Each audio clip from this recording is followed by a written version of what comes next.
Do you believe in angels?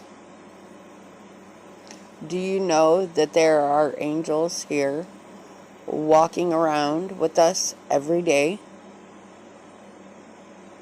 The Bible tells you that there are angels here and that they are walking around with us, and that some have even entertained angels and not known it.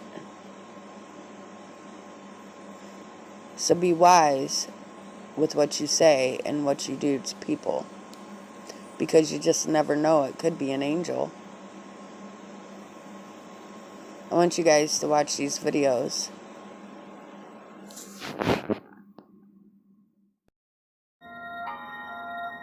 There is an invisible world.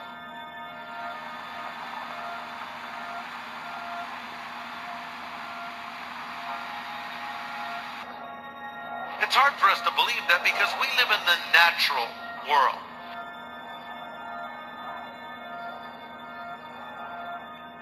We relate to what we can see with our eye, what we can hear with our ear, what we can reach out and touch. But the Bible teaches there is a supernatural world, an invisible world, and that is the realm of God. That is the realm of angels.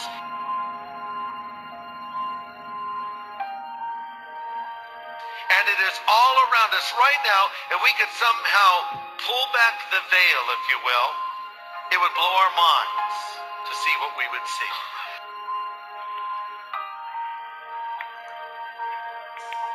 To see the angels of God at work.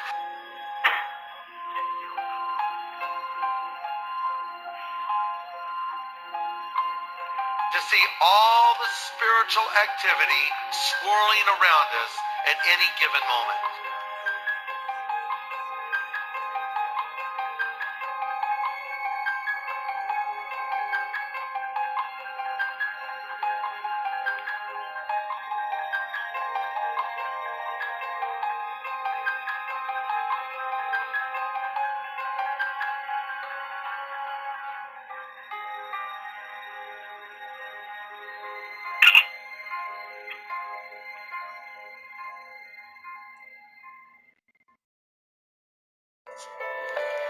One frosty evening in December 1981, Roy Godwin was driving with his wife and children.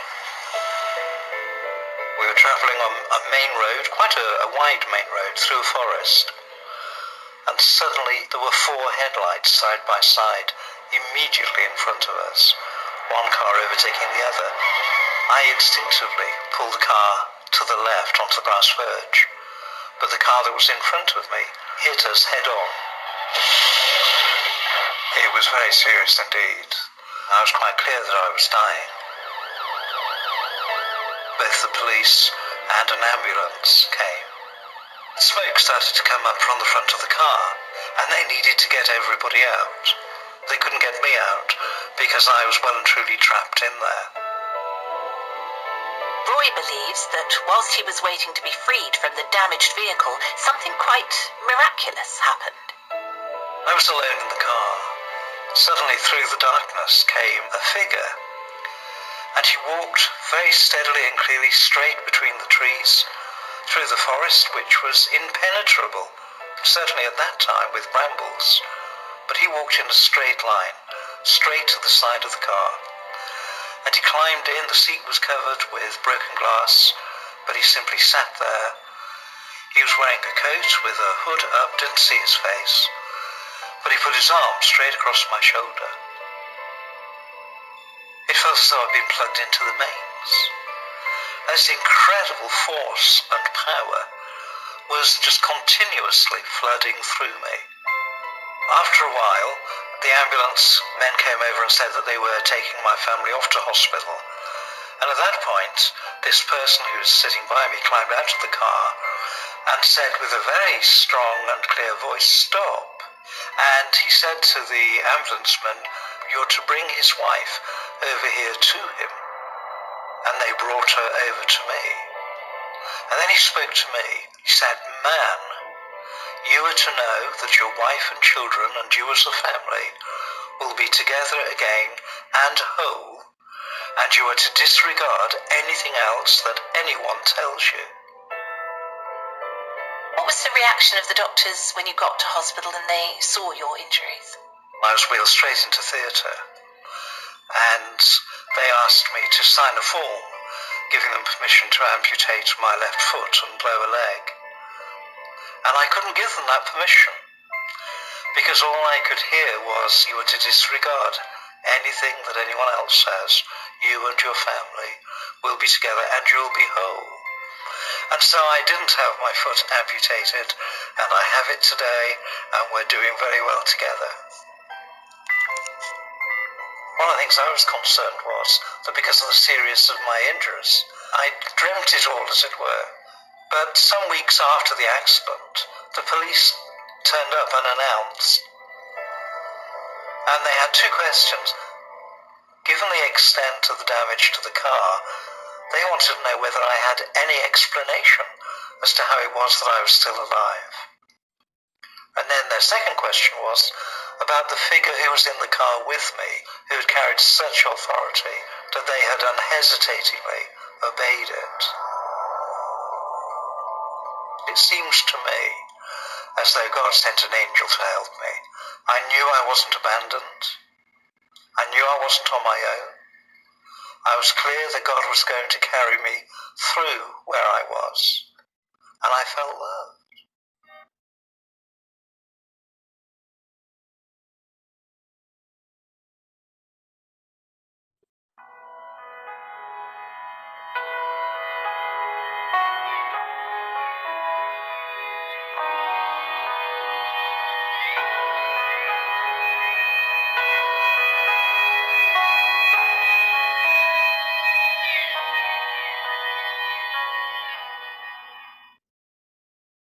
Photograph posted to Facebook by a mother in Alvin. The woman's 7-year-old son, Asher, took the photo.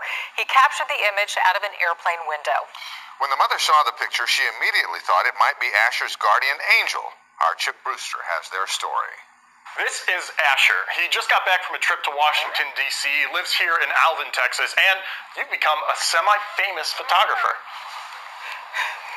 Nice. He is such a blessing. Yeah. It wasn't until Carrie Lyles gave birth to Asher 7 years ago that she learned he had Down syndrome. It's something the family has embraced since day one. We did name him Asher with the 2 capital A's because of the extra chromosome. Oh! We couldn't ask for an awesomer kid. Who takes some awesome pictures. One of his recent snapshots during a trip home from visiting his older brother has raised a few eyebrows. So we're taking off and there's a lot of turbulence. And he's sitting next to me and he's like, of course, when he sees the phone, he wants it. He starts taking pictures. And I'm like, cool, because that's kind of distracting him. So I'm going through and I'm holding my thumb on there and I'm like, check. Delete, check, delete, check. Whoa, what is that? So as soon as I got internet service, I'm like, post that to my Facebook and I'm like, y'all, look at this picture that Asher took. The heck is this? Comments poured in, each with a theory, but Carrie has her own belief. Asher has always had something. You know, if it's his guardian angel, if it's someone watching him. I guess we'll never really know what exactly it is, but I do know for a fact it was out the window of the airplane. He took it, and it's an iPhone picture, and it's real. A poll that was conducted by Time Magazine revealed that a whopping 69% of Americans believe in the existence of angels. That's almost 70%. And 48% of Americans believe they have their own guardian angel. And 32% even said that they had felt some kind of angelic presence in their life at some point. And I think one of the reasons we believe in angels is because we've all had those close brushes with death. We've had that moment that could have gone the wrong way, where we just barely missed that car, or we just barely got through that situation, and we wondered, was that an angel that delivered me? Was that an angel that intervened on my behalf? Earlier this week, we showed you a photograph of what some believe is an angel. It was on a frame of film from a disposable camera. What appears to be an angel shows up in a snapshot taken by Brian Roth of Herculaneum. He's the proud grandfather of Blaine Thompson, who posed with teammate Hayden Voelz after their team won a youth football game Super Bowl. His son, 20-year-old Kyle Luatters, was on his way to the field when he died in a fiery crash with a semi-truck on Highway 40 east of the Winghaven exit. On Thursday, Dad saw our angel story. You know, I'm sure there'll be people that will dispute it, but that's okay because, and hopefully there's a lot of people that this touch and gives some faith that there is something afterwards. 11-year-old girl feels as if she shouldn't even be alive right now, but she is very thankful that she is. 2 pit bulls attacked Sarah Beth McAdams while she was riding her bike in East Toledo. Well, she is in a lot of pain, as you can imagine, and feels horrible. But after speaking to Sarah Beth, I found she is a very strong young girl. Tonight I asked her what was going through her mind during the attack. That I was gonna die. But some angels came down, they saved me, and I knew that Jesus sent angels. Now, at times, Sarah Beth did her best to hold back tears, but as you can imagine, this was a tough ordeal for anyone, let alone an 11-year-old girl. Tonight, Quincy police say it's amazing. A 5-year-old boy survives falling from a 7th-floor condo window. And he not only survives, he's expected to be fine. WBZ's Jim Smith has the story tonight. Well, as we all know, situations like this one usually do not have a positive outcome, but this one looks like an exception. This little boy fell a long way, but he survived. You can see like the corner of the bushes over there. Muhammad Khan shows us the spot where a 5-year-old boy landed, a child who tumbled 7 stories after falling through a screen. Incredibly, the little boy is not believed to be seriously hurt.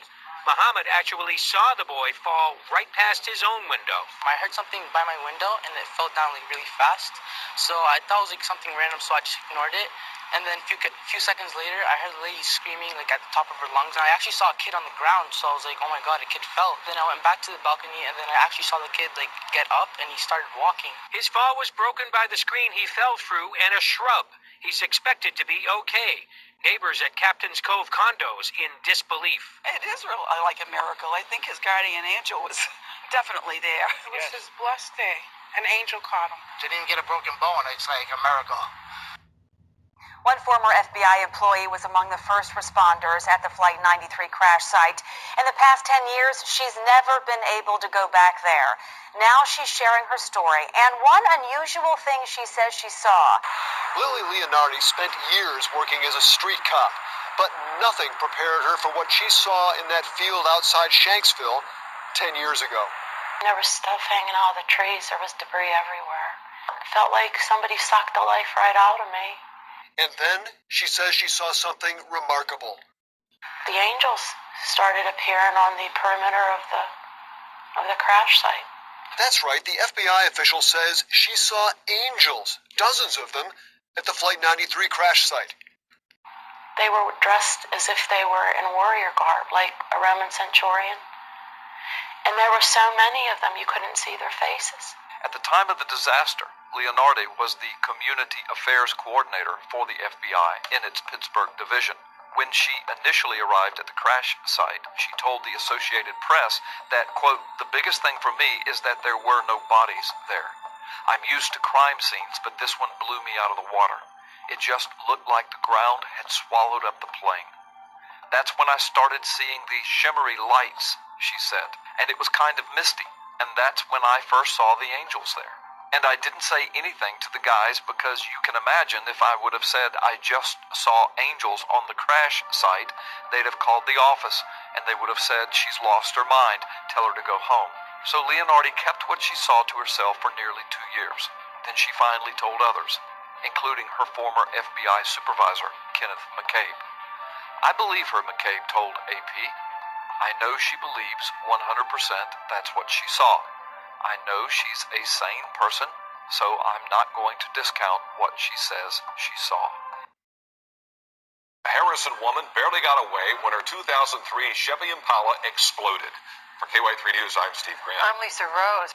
There's no other way to look at it, because I wouldn't be here if they hadn't stopped. And I know that. So, yeah. Heather Fleming can tell you her story because two men saw what she couldn't. I had no intention of getting out of that car. And I would have been in it. While driving home on Highway 65, Heather says her gas pedal wasn't right. It made a little bit of a noise. She pulled over and waited for her boyfriend to pick her up. Next thing I know, out of the corner of my eye, some guy is running over. He's like, fire, fire. And I'm like, what? And so I got my purse and I came out and I kind of looked underneath and he's doing this. He goes, go, come on, come on, come on, come on. I mean, I'm talking out of the movies is what it looked like. And then the whole thing exploded. Was there a big boom? Big boom. Yes, big boom. And it goes to show that everything was destroyed right in here. Heather says she did not know her car was under a safety recall for an underhood fire risk. She's stuck with the tow bill and borrowing a friend's car. But she'll tell you she's blessed because of two strangers. I know that they were angels, and they saved my life. And I wish I would have gotten their names. Hello, Sid Roth here with Bruce Fainata, and Bruce had a 10,000-pound truck fall on him. Literally, he thought his body had been like guillotined in half. What happened is he was crushed. I mean, you were crushed almost like a pancake. What happened next? Well, after I was crushed, I looked at myself and I could see, from my point of view, it did look like I was cut in half because I couldn't see the other half of my body through the axle, and I could see here where the axle was laying on the cement, so I just called out, God help me, twice. And the mechanic I was working with was quick, and he called 911. They got the truck jacked up. I remember wanting to get out from underneath the truck really bad. And because I didn't like the way it was jacked up again, I was afraid it was going to fall me again. So I reached back and grabbed the front bumper, big chrome front bumper. It was right behind my head. I grabbed it, pulled myself out to the point of where my head was sticking off from underneath the front bumper of this large Peterbilt. And that's when I went unconscious. And next thing I know, I'm up in the ceiling of this garage, looking down, out-of-body experience. And I assume there was no feeling, you had no feeling when you're looking down at yourself. Yeah, no, it was just like watching a movie. Did you know it was you? You know what, I can't honestly say I knew it was me. Not at first, it was like just like watching a movie. And I saw there was more people, the volunteer fire department had gotten there, and I was listening to the conversations people were having. But, you know, this out-of-body experience was incredible, but the most incredible thing was I'm looking down at myself. I can see my head sticking out from underneath the front bumper. My eyes were closed. My head was turned to the right side, and there's a picture just burned in my memory of like that. And on each side of me is an angel. And the man that I've been working with was above me, and he's about 6'1", 6'2", and he was running this. I was watching him run his fingers through my hair, and he was crying and patting me on the head. And their heads, the heads of these angels stuck up at least this much higher than his. They were also on their knees, but they had their arms in underneath the truck towards my body. So these angels had their hands on me. So they were, I could see. They were really keeping you alive. Oh, definitely keeping me alive. Well, what happened next? Well, that scene is burned in my mind, and then they pulled me out from underneath the truck. The angels stayed. I watched from the back corner a red-haired EMT worker. I've met her now, Shannon. She came in. She got down between those angels. She moved this man out of the way, and she started slapping me in the face and saying, open your eyes, open your eyes. And I was watching and watching from above, listening to her, watching. And next thing I knew, I was back in my body, looking at her eye to eye. Well, when the medical team came, what did they decide to do? Oh, they called med flight right away because it was such a bad injury. So I was med flighted to the largest trauma center in our state, Wisconsin.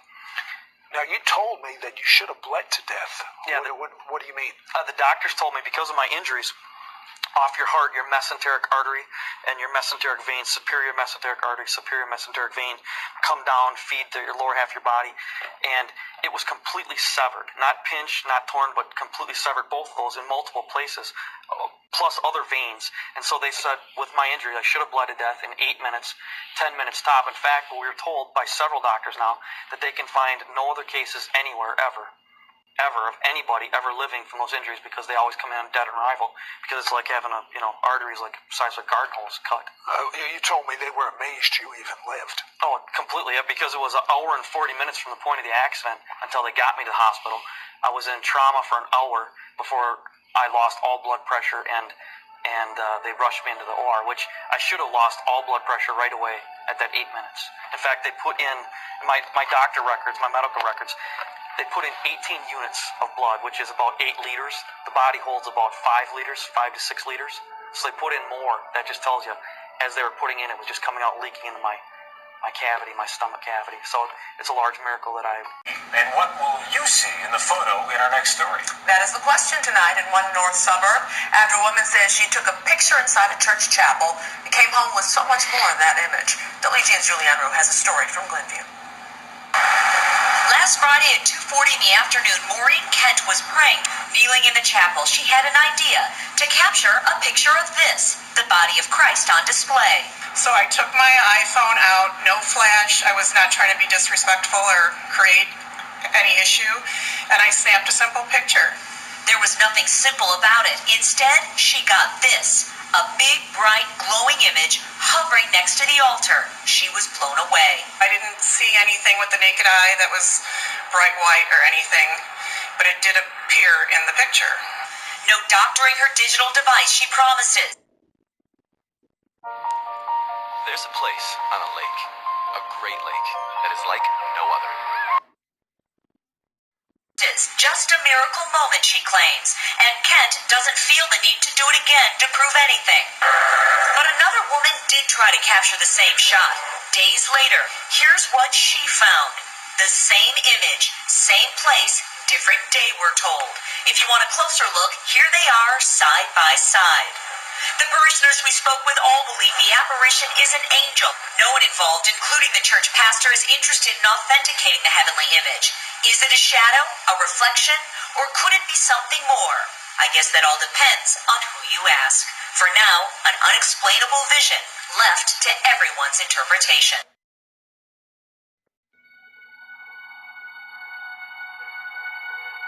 So there's no doubt the Bible says there is a real spirit world, and in a sense we're looking at two sides of the coin here. We know they were created good to begin with, but there's also this other side. God even says of Satan that you were perfect in the day in which you were created, until iniquity was found in you. So Satan, somewhere along the line, set his heart on God's throne, lusted after the power that God had, and wanted to take it away from God. So they were all good, all holy angels. They all, in a sense, were perfect when they were created.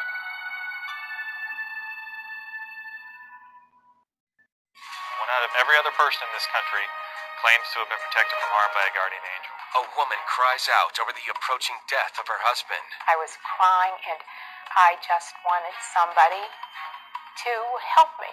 As a mysterious light visits Judy and her family. There was this light above his bed. It was so amazing. It was like an affirmation saying when he goes, he's going to a better place. And regardless of what happened, Chip was fine, and I believe that to this day. A fireman is stunned when a disembodied voice warns him to leave a blazing house before it's too late. I heard a voice say, as clear as I'm talking to you, Mark, you need to go. Then the voice said again, Mark, you need to go now. A journalist sees time stop as a bullet heads directly towards him. A benevolent force intercedes and throws him out of the bullet's path. Everything is telling you that this cannot be. Everything is telling you that it cannot exist. As a journalist, it doesn't make sense. Writer and researcher Noreen Virtue averted harm and possibly even death by listening to the voice of an angel. Somehow this angel knew what my future would be an hour before it warned me. Each of these people had an experience that was very real. An experience that cannot easily be explained, except to say they were saved by an angel.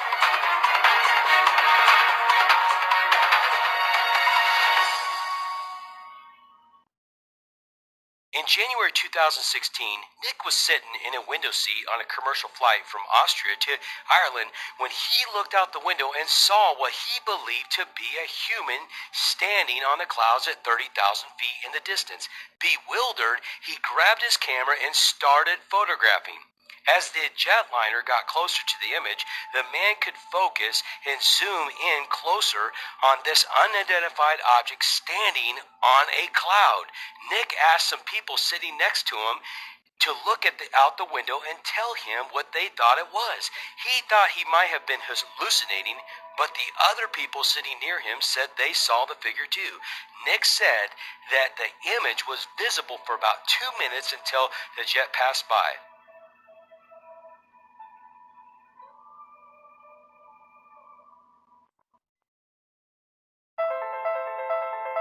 Clear Eyes believes every time you open your eyes, it's your moment. 6:45 Wednesday evening. Deborah Colella of Royal Palm Beach was checking email when, As I got up to turn to grab a piece of paper, I happened to look out my window, and I saw the beautiful sunset, but I saw this form in the sky that was amazing. Deborah ran to grab her phone. And this is what she saw. An image in the sky that she says was an angel. I did not just a double take, but a triple take. But I'm a believer to begin with. This just captured me. It was amazing. She had just found out that her brother, who has been on a list for a liver transplant, was now on his way to recovery. The day was also the anniversary of when her mother-in-law passed away. I was glad that I grabbed the camera and took the shots that I did. Deborah knows there will be skeptics about what she saw, but to her, she says that she was blessed to have seen what she saw.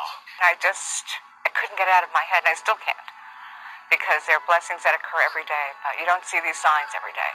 No coincidence. I'm a believer, and I believe I saw it, and it was definitely an angel, a guardian angel.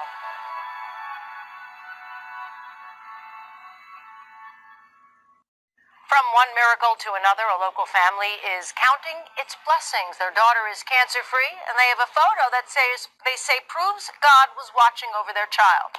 Believer or not, the image behind Erin Potter, a Kirtland girl battling leukemia, is stunning. It certainly stunned her mom. I know she's not alone. I know we're not alone.